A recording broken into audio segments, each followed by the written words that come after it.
BCA 자료에 의하면 한 47% 정도가 저평가되어 있고, 이거는 1980년 이후로 엔화가 가장 많이 저평가되어 있답니다.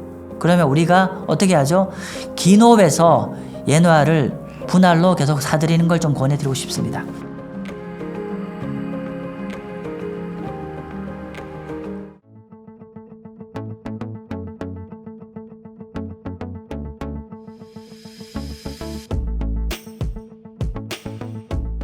싸죠?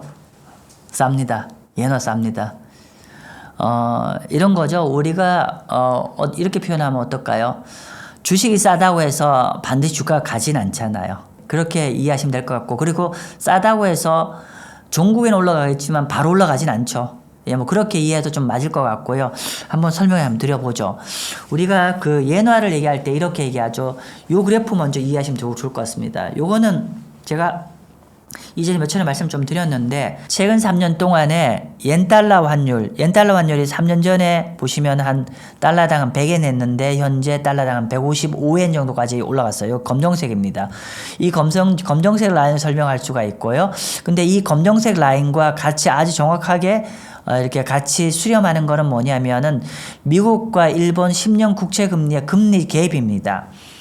21년 1월 달만 하더라도 금리 갭이 한 1%였는데 일본은 금리가 제자리고 계속 미국 금리가 계속 올라가다 보니까 최근에 금리 갭이 거의 한 3.5, 4%까지 금리 갭이 확대가 됐죠. 즉 미국 금리가 그만큼 더 높게 된 겁니다. 이렇게 되다 보니까 결국은 엔화와 약세, 달러 강세로 간 겁니다. 그러면 최근에 재차 다시 지난 3월 달에 BOJ가 20년 만에 처음으로 네거티브, 즉 마이너스 금리를 제거를 하고 이제 뭐 크진 않지만 0.1% 정도 금리 인상을 했음에도 불구하고 그 이후에 엔화가 다시 재차 이렇게 굉장히 보시나요? 왼쪽으로 보셔야 되는데 다시 이렇게 엔화가 다시 재차 약세로 가고 있는데, 이거는 최근에 엔화 약세는 크게 두 가지 요인으로 저는 설명을 드릴 수 있을 것 같습니다. 첫 번째는 일본의 어떤 본질적인 문제라기보다는 이게 미국 이슈다. 엔화 대비 달러가 그러니까 달러 대비 엔화가 약세로 가는 거는 미국 쪽의 요인 때문에 더 크다는 거고, 그건 이런 거죠. 현재 촬영한 시점에 모든 사람이 알겠지만 최근에 미국 금리가 굉장히 좀 많이 올라갔잖아요. 특히나 미국 10년만 국채 금리가 한 4.7까지 올랐는데, 그러니까 4% 초반에 4.7까지 올랐는데, 그러다 보니까 최근에 양국 간의 금리 갭이 다시 벌어지고 있죠.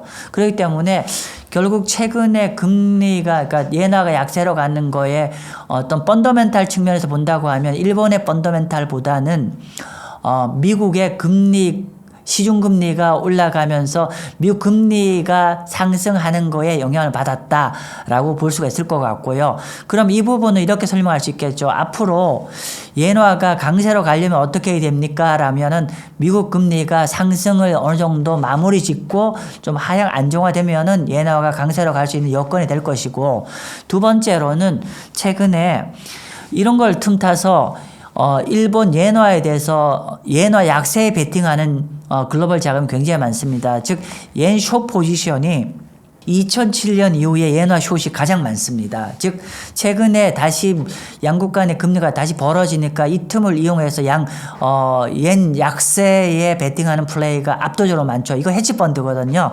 그러다 보니까 현재 이런 헤지펀드의 옌 숏 플레이 같은 경우는 일본 정부 입장에서는 계속 용납할 수가 없겠죠. 그렇기 때문에 옌 헤지 플레이, 그러니까 숏 같은 거는 이거는 이제 기본적으로 외환시장을 교란하는 거기 때문에 현재 일본 정부가 결국은 외환시장 개입을 이제 굉장히 고려하는 레벨이 되고 있다는 거죠. 근데 미국 금리가 계속 올라가는 시점에서 외환시장 바로 개입을 하지 않겠죠. 즉 뭐냐면은 미국 금리가 일정 부분 안정화된 시점에서 고점을 형성된 시점인데 그때 계속 약세로 가면은 그때는 얘들을 혼내줘야죠. 그래서 과거에 엔화가, 그러니까 일본 BOJ가 개입했을 때 과연 어느 정도 갈 것 같냐라고 했을 때 이런 거죠. 지금 보시면은 참조사항인데요. 22년 10월 달에 그 당시에 옌 환율이 계속 밀려서 151엔까지 갔었는데 요때 한 3차례 개입했으니까 3개월 다음에 옌이 130엔까지 갔습니다. 즉 단기적으로 옌 시장에 옌 달러 시장의 가장 큰 모멘텀은 BOJ가 언제 외환시장 개입하냐가 단기적 모멘텀일 거고 중장기적으로 가장 중요한 거는 미국 국채 금리가 어떤 형태로 그러니까 미국과 일본의 금리 차가 어떤 방향으로 흘러가냐가 가장 중요할 것 같습니다. 그런데 저희가 보기에는 미국 금리 계속 못 올라간다고 생각하고 있기 때문에 결국은 현재 내지 좀 현재보다 조금 더 밀린 시점 어느 시점에 엔화를 오히려 투자하는 쪽 관점에서 접근하시면 그러니까 우리 굉장히 매력적인 밸류에이션이죠. 뭐냐면은 현재 엔화가 달러 대비 우리가 이제 보통 통화의 밸류에이션을 계산하면 우리가 PPP라고 합니다. Purchasing Price Parity라고 해서 구매력 평가설로 얘기하는데 구매력 평가설은 그냥 이런 거예요. 예를 들면 햄버거 가격이 서울 가격에 사는 거와 미국에 사는 거와 도쿄에 사는 게 어느 게 더 싸요? 이런 얘기예요. 쉬운 말로 하면은. 근데 일본 게 무지 싸대요. 가성비가 좋다는 얘기고 그게 해당하는 통화 저평가되어 있다는데 현재 PPP 구매력 평가설로 계산했을 때 현재 BCA 자료에 의하면 한 47% 정도가 저평가되어 있고 이거는 1980년 이후로 엔화가 가장 많이 저평가되어 있답니다. 그러면 우리가 어떻게 하죠? 기업에서 엔화를 어떻게 분할로 계속 사들이는 걸 좀 권해드리고 싶습니다.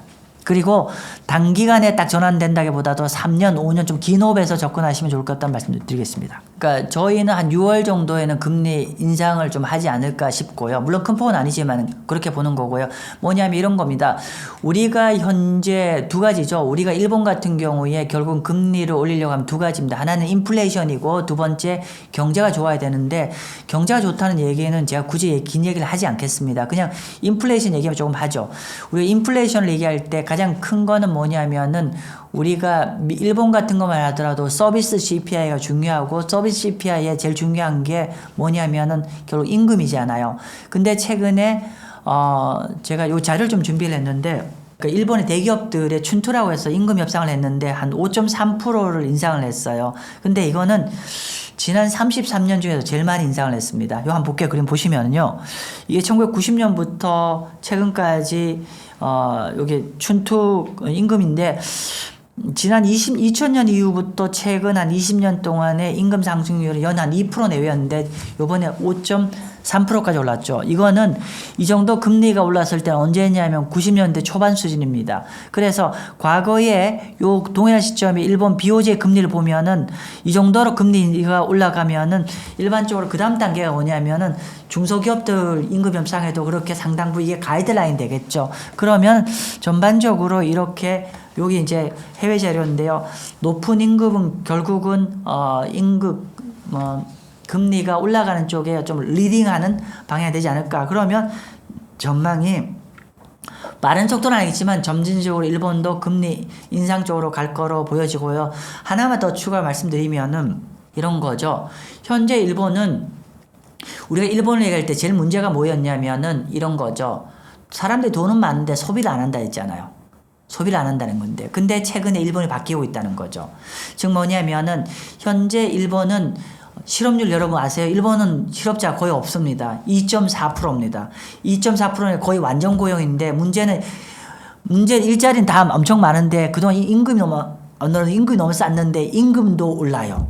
그러다 보니까 최근에 미국, 일본이 작년 4분기부터 일본의 컨슈머 스펜딩, 그러니까 소비 지출이 확대가 되고 있고 아마도 더 이 부분은 상당 부분 좀 이제 추세적으로 갈 여지가 높지 않겠냐. 그러면 우리가 일본 경제는 상당 부분 좀 긍정적으로 해석해야 되지 않겠냐 싶고요. 그렇다고 하면 결국은 이게 빠른 폭은 하지만 점진적으로는 일본 금리가 올라가는 방향으로 전개가 되지 않을까. 근데 중요한 거는 여러분 긴 호흡으로 접근하십시오.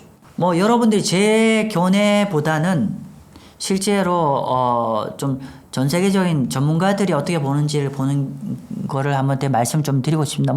아까 이미 제가 앞에 말씀 나누면서 제 견해는 어느 정도는 이미 보셨을 거예요. 그러니까 저는 지금 당장은 아니지만은 물가와 노동시장 이런 것들이 점진적으로 일정한, 그러니까 우리가 되면 좀 어려워질 거라 보고, 그렇다고 하면 저는 디스인플레이션 트렌드는 여전히 유효하다고 보고요.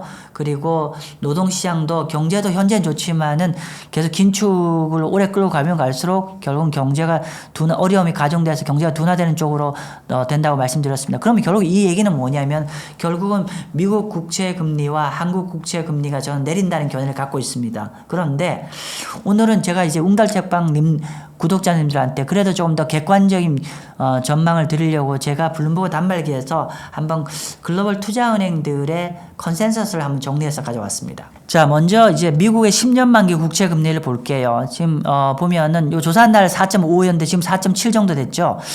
금년 말 볼게요. 금년 말 보니까 3.9 정도 전망을 하고 있고 10년 국채 금리가, 그리고 30년 국채 금리는 이게 거의 좀 4.8 정도 됐는데 이게 한 4.1 정도까지 전망을 하고 있고요. 참고로 이거는 여기에서 이 컨센서스 서베이는 뭐 골드만이라든지 BOA라든지 모건 스탠레이라든지 이 모든 회사들이 다 포함되어 있는 한 50개 금융기관의 컨센서스입니다. 그래서 금년 말 정도에 한 3.9 보고요. 내년 한 중반 정도에, 내년 말 정도에 한 3.7, 3.6 정도 보는 게 일반적 견해라는 거 말씀 좀 드리고요. 그리고 한국 금리 한번 보시면요. 한국 금리 같은 10년짜리 같은 경우는 금년 말 정도에 한 2.87, 한 2.9 정도 글로벌 투자은행들이 보고 있고요. 그리고 내년 말 정도에는 2.5 정도 보고 있고 26년 1월달 2.3 정도 보고 있어요. 그래서 결론적으로는 10년 국채 금리만 얘기를 한다고 하면은 한국 금리와 미국 금리가 거의 비슷한 속도로 떨어지는데 오히려 한국 국채 금리가 절대 금리가 낮음에도 불구하고 미국 금리 하락 예상폭보다 한국 금리 하락 예상폭이 더 큰 것 같습니다. 네, 그러니까 현재보다 한 1% 정도는 시장 금리가 내년 중반 이후부터는 인하를 기대하는 것 같습니다. 최근에 이제 이런 얘기가 있어요. 제가 이제 별도로 이제 채권 교육을 합니다. 교육을 하는데 이제 그래서 별도로 제가 교육을 한 2달 과정을 하는데 그 과정에서는 제가 다 소개를 해드렸는데 최근에 전 세계 액티브 채권 펀드로 금년 초부터 글로벌 자금이 굉장히 많이 유입되고 있습니다. 그렇게 되는 이유는 크게 2가지입니다. 그러니까 참고로 블룸버그 자료인데요. 첫 번째는 지난 20년 중에 현재 금리가 가장 높은 레벨이다. 채권 투자를 할 때 가장 중요한 거는 내가 투자하고자 할 때 절대 금리 레벨이 중요하다는 거죠. 근데 미국 기준으로 4% 후반대, 한국 기준으로 3% 후반대는 굉장히 매력적이에요. 특히나 한국은 정책금리보다 더 높죠. 정책금리 3.5인데 3.7이면 더 높죠. 그래서 어쨌건 간에 연초보다도 현재 0.7, 0.8 이상 금리가 높기 때문에 현재 투자하고자 하는 입장에서는 현재 진입금리가 높은 건 너무 매력적인 거죠. 우리가 예금할 때 예금금리 높은 게 좋은 거잖아요. 그죠? 그렇게 보시면 될 것 같고, 두 번째로 최근에 여러 가지 이런 이슈들 때문에 금리가 올랐는데 중요한 거는 지금 절대금리 높고 향후 1, 2년 뒤에 금리가 어떻게 될 거냐가 중요하지 않아요. 그럼 그게 가격을 결정짓는 건데 우리가 지금 계속 그러니까 연준 금리가 수년 되고 있지만은 팩트 하나는 있어요. 연준 금리 인상은 끝났잖아요. 물론 달라질 수 있겠지만 현재 동결이 있잖아요. 동결이 짧게 끝날 거냐 길게 갈 거냐 이 차이는 있지만 어쨌건 간에 금리는 인하를 할 수밖에 없다는 거죠. 그러면 현재 절대금리가 높은 상황이고, 그리고 금리 인하는 예를 들면 7월달 할 거냐 연말에 할 거냐 내년 초에 할 거냐지만은 결국은 큰 그림에서는 시간 문제잖아요. 그러면 금리 인하를 앞두고 있기 때문에 결론부터 얘기하면은 채권 투자하기 좋은 타이밍이라고 보셔야겠죠.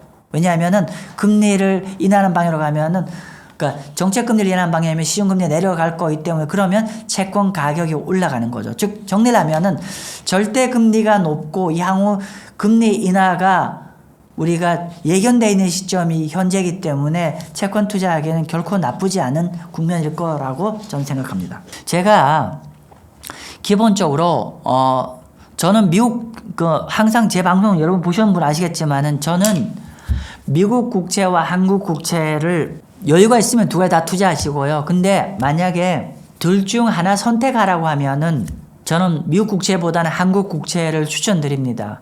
그렇게 보는 이유는 뭐 잘 아시겠지만은 한국 경제가 미국보다 좀 더 안 좋은 것도 있을 것이고요. 그죠? 그리고 중장기적으로 한국이 굉장히 노령화가 급속하게 진행되고 있기 때문에 여차하면 여러분들이 10년짜리, 20년짜리 예를 들면 현재 금리 한 3.5 넘잖아요. 그러니까 결국은 현재 금리로 20, 30년을 확보를 할 수 있는 좋은 방법이기 때문에 저는 한국 채권 투자를 권해드리고 있고요. 실제로 여기 보시면은 어떻게 되냐면은 잠깐 보여드릴게요. 미국 금리, 이게 빨간 색깔이 한국 금리고요. 여기가 미국 금리입니다. 제가 이걸 왜 보여드리냐면요. 2년 전만 하더라도 한국 금리가 더 높았고 2년 전에 미국 금리가 더 낮았는데 최근에는 완전히 바뀌었죠. 즉 그때 낮았던 미국 금리는 지금보다 한국보다 높아졌고 그때 높았던 한국 금리는 미국보다 훨 더 낮아졌어요. 즉 이 얘기는 즉슨 뭐냐면은 만약에 두 나라 채권을 동시에 투자했다고 하면 당연히 한국 국채 금리가 더 수익이 난다는 얘기고요. 근데 저는 이게 이렇게 양국 간의 금리 차가 뒤집혔는데 저는 이 금리 차가 좁혀지지 않을 것 같아요. 아까 말씀드린 대로 그 이유가 아까 그런 원인을 얘기했는데 여기에 추가적인 요인이 있어요. 제가 한국을 더 추천드린 이유가 방금 우리가 사회자님 말씀하셨던 한국이 WGBI 인덱스, 월드 거버먼트 본드 인덱스, 즉 글로벌 채권 인덱스에 금년 9월 달 정도면 편입될 가능성이 상당 부분 높기 때문에 저는 말씀을 드리고요. 그렇게 만약에 한국이 그 WGBI 인덱스에 편입되면은 예상되는 유입 예상 금액이 60빌리언, 즉 원화로 얘기를 하면 한 80조 원 정도가 한국 시장에 편입이 될 거고요. 예를 들면은 금년 9월 달을 예상하는 이유는 어떤 거냐면은요.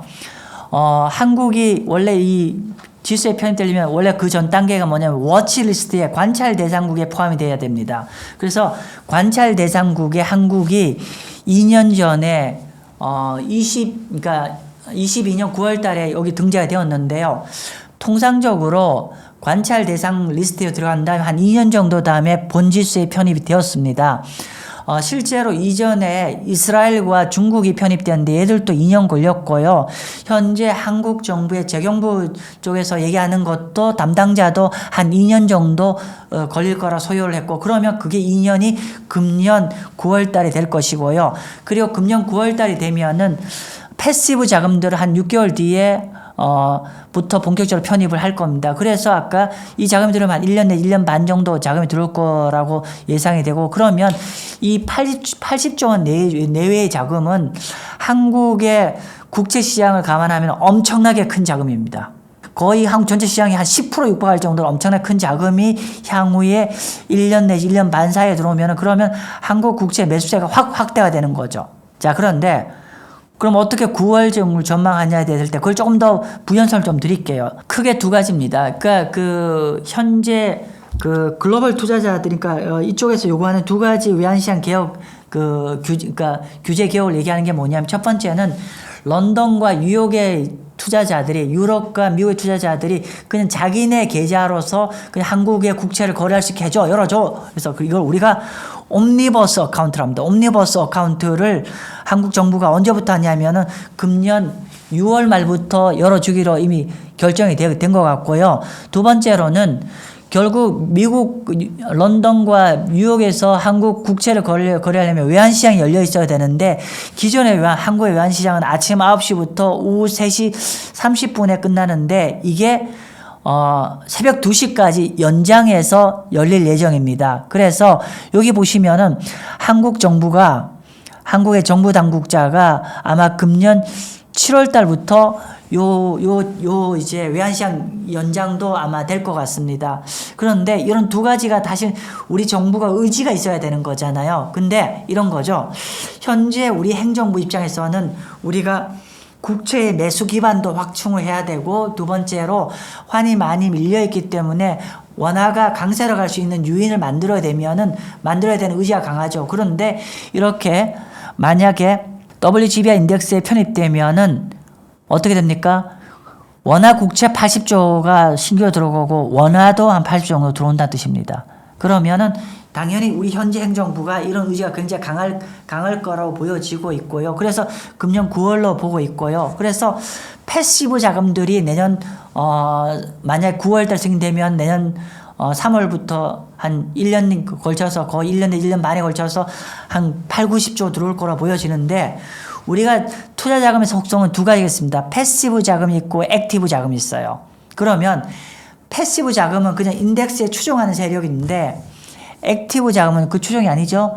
액티브는 그 인덱스보다 더 많은 수익을 내려고 하는데 만약에 여러분의 액티브 자금이라고 하면은 우리가 9월 달에 만약에 그 편입이 결정될 거라고 예상되면은 언제 투자를 해야겠어요? 예, 맞습니다. 선취매를 해야 되고 아마 한 8월, 9월 정도에 먼저 한국시장을 투자를 하겠죠. 그렇게 봅니다. 그래서 물론 이제 금년 9월 달에 안 될 수도 있어요. 그럼 내년 6개월만 되니까 내년 3월 달입니다. 아무튼 요런 거는 미국에 없어요. 한국에만 있는 겁니다. 지금 전 세계 10대 채권국 중에서 인도와 한국만 WGBI 인덱스에 편입 안 돼 있어요. 그래서 금년 9월 달이 편입될 가능성은 상당 부분 있고 이렇게 된다면은 우리 국내 국제 투자자들 입장에서 상당히 매력적인 상황이 될 거로 예상이 됩니다. 아무튼 WGBI 인덱스 편입 여부 지속적으로 모니터링 하십시오. 일단은 아까 제가 항상 자주 말씀드리지만은 미국 경제가 좋습니다. 그죠? 그래서 이렇게 말씀드릴게요. 미국 채권은 트레이딩 관점에서 접근하십시오. 장기적으로 보유한다는 관점에서는 반대고요.